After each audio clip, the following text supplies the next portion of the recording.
Assalamualaikum warahmatullahi wabarakatuh. Selamat pagi anak-anak, tetap semangat ya. Oke, mari sebelumnya kita awali untuk pertemuan hari ini dengan berdoa terlebih dahulu.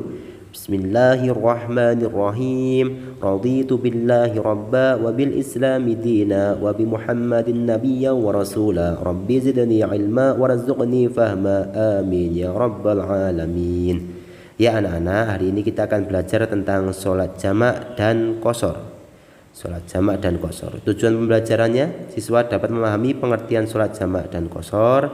Siswa dapat memahami alasan kenapa sholat itu bisa dijamak, kemudian tata cara melaksanakannya, dan nantinya anak-anak juga harus bisa mempraktekkan sholat jamak dan qashar ini. Agama Islam senantiasa memberikan kemudahan manusia dalam beribadah. Ya, kita terkecuali di dalam sholat. Kita tahu bahwa ketika kita sedang sakit, sholat kita tidak harus berdiri, boleh dengan duduk, boleh dengan berbaring, semampunya dan sebisanya. Itulah indahnya Islam, tidak pernah mempersulit. Lah, sama halnya ketika kita sedang melaksanakan bepergian jauh atau sedang pergi keluar kota dan lain sebagainya, yang itu mengharuskan kita berjam-jam di dalam kendaraan. Dalam Islam pun juga memberikan kemudahan bagi orang-orang yang sedang musafir atau sedang dalam perjalanan. Untuk sholatnya bisa dilakukan dengan menjamak dan juga mengqashar. Lah, apa itu sholat jamak dan sholat qashar? Ini yang nantinya akan kita pelajari pada pertemuan hari ini. Ya, yang pertama sholat jamak.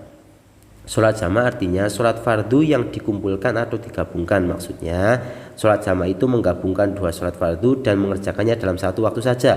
Hukum sholat jamak adalah boleh bagi orang yang berada pada kondisi darurat seperti dalam perjalanan jauh.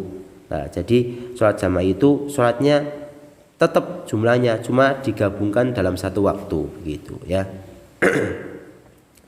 Kemudian yang berikutnya, sholat jamak itu ada dua. Yang pertama sholat jamak takdim, yang kedua sholat jamak takhir. Sholat jamak takdim itu apa? Yaitu sholat yang dilakukan dengan cara menggabungkan dua sholat fardu dan dilaksanakan pada saat waktu yang awal atau yang pertama, waktu sholat fardu yang pertama. Contoh, sholat duhur dan sholat asar dilaksanakan pada waktu duhur. Demikian juga sholat maghrib dan isya dilaksanakan pada waktu maghrib. Sholat yang tidak bisa dijamak itu subuh ya. Subuh itu nggak bisa dijamak maupun diqashar. Yang bisa itu zuhur, asar, maghrib dan isya gitu. Yang kedua sholat jamak takhir. Apa itu? Yaitu sholat yang dilakukan dengan cara menggabungkan dua sholat fardu dan dilaksanakan pada waktu yang kedua atau terakhir. Contoh, sholat zuhur dan sholat asar dilaksanakan pada waktu sholat asar. Demikian juga sholat maghrib dan isya dilaksanakan pada waktu sholat isya. Itu namanya jamak takhir. Melaksanakan sholat jamaknya di akhir sholat yang kedua tersebut gitu. Lah, syarat sholat jamak apa saja? Yang pertama, pada saat sedang melakukan perjalanan jauh, jarak tempuhnya tidak kurang dari 80,6 km. Ini khilafiyah, banyak pendapat juga yang mengatakan 85, 83, yang jelas 80-nya ke atas gitu. Perjalanan dilakukan tujuan baik, bukan untuk maksiat, sakit atau dalam kesulitan. Sholat yang dijamak adalah sholat adn atau tunai, bukan sholat qadha. Berniat menjamak ketika takbiratul ihram. Jadi sebelumnya harus sudah niat dulu, wah saya kira-kira nggak nyampe nih perjalanannya. Jadi anak-anak harus diniatkan dari awal, wah saya akan jamak saja ini sholatnya begitu. Lah, sekarang kalau sholat qashar ini hampir sama tapi berbeda dalam jumlah rakaat. Kalau sholat qashar, sholat fardu yang diringkas dari 4 rakaat menjadi 2 rakaat. Dengan demikian, sholat fardu yang boleh diqashar adalah sholat duhur, asar, dan isya.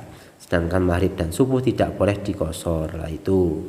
Jadi 4 rakaat menjadi 2 rakaat. Kalau maghrib tetap 3 rakaat, subuh tidak bisa ya. Lah, sholat qashar hukumnya adalah sunnah.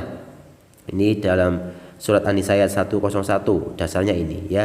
Itu nanti anak-anak bisa dibaca sendiri, bisa dipahami sendiri. Artinya di buku pendamping juga sudah dijelaskan di halaman 109 ya. Syarat sholat qashar. Yang pertama, perjalanan yang dilakukan bertujuan baik, bukan untuk maksiat. Jaraknya jauh, sama ya, di atas 80 km. Khilafiyah. Sholat yang diqashar adalah sholat tunai, bukan sholat qadha. Berniat sholat qashar ketika takbiratul ihram. Ya, jadi harus ada niatnya juga. Niatnya seperti apa nanti di sini juga akan Pak Ta'ala sampaikan beberapa niat. Nah ini niat sholat jamak takdim qashar zuhur dan asar, ini contohnya ya. Sholli fardhu dhuhri rakaataini qashran majmu'an ma'al asri jamak takdim mustaqbilal qiblati ada lillahi ta'ala.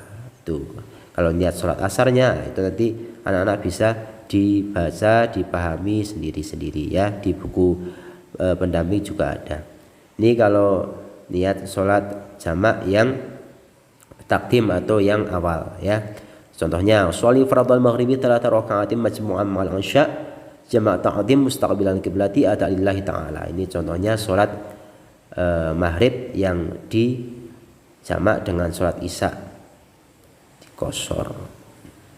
Nah ini cuma sholat jamak takhir qashar zuhur dan asar, ini contohnya ya. Nanti anak-anak dibaca sendiri, dihafalkan sendiri, dan ketika anak-anak melakukan perjalanan jauh bisa langsung dipraktekkan. Ini mohon maaf Pak Ta'ala tak cepat karena waktunya biar juga nggak kelamaan ini ya. Ini niat-niat sholat yang lain juga, ini jamak takhir. Jamak takhir ini contohnya sholat maghrib dan juga isya. Anak bisa dipahami, dihafalkan sendiri di rumah masing-masing. Nanti di screenshot juga boleh ya untuk videonya ini. Tidak besok akan Pak Atal kasih sendiri materinya. Nah kira-kira demikian anak-anak untuk pembelajaran hari ini. Nanti selebihnya anak-anak bisa dipahami lagi di buku pendamping ya, halaman 109 sampai selesai. Untuk lebih memperdalam materi ini nanti anak-anak bisa mengerjakan soal latihan halaman 116 ya, yang pilihan ganda saja sampai 118. Oke, demikian anak, terima kasih. Kita tutup dengan bacaan hamdalah bersama.